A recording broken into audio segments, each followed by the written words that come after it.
Now, be honest, right? If I was to say the words new game and Souls-like, you're instantly going to think, here we go again, here we go potato, another new game with added dodge roll or iframes with increased difficulty that means they're allowed to add the Souls-like tag to it, because that tag garners attention, which it does.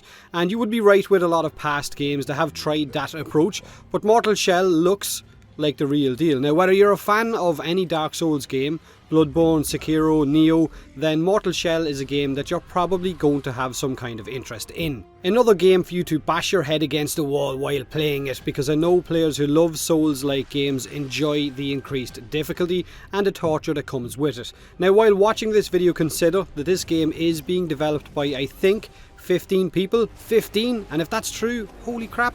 This game has a very interesting twist, the shells themselves.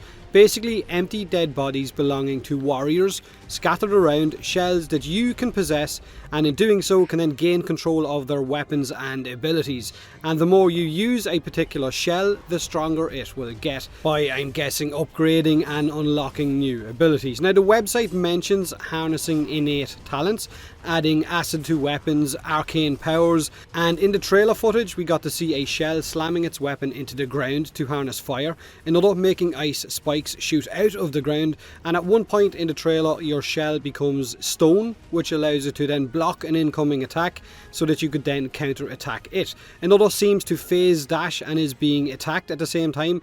It looks really cool. The whole premise to the game. The phase dash shell looked like a much slender hooded shell, whereas others seem to be bigger and bulkier. So there is a chance that maybe movement speed could be based on a shell's size, whether agility, strength, speed, dodge roll, iframes could all have different stats depending on, I guess, the size or body composition of that shell. There may even be a fat roll shell somewhere hidden in the game, who knows, but the game does look seriously promising and definitely worth keeping an eye on for releasing later this year. The boss design as well looks like it has a nice variety of menacing, creepy, and I guess, what the fuck is that?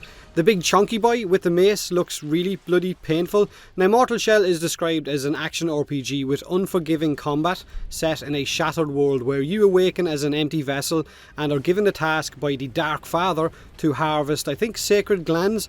But to do that, you will need to defeat all kinds of monsters and go up against all kinds of bosses in all different types of areas. But the most interesting aspect for me in this game is the mortal shells themselves, the empty bodies, and I'm very interested to see what type of combat you can have depending on which shell you are using. Now, the game looks good, art style looks amazing, combat looks interesting, but is it something for you? Is it your type of game? Let me know in the comment section below. Like I said, it is out later this year.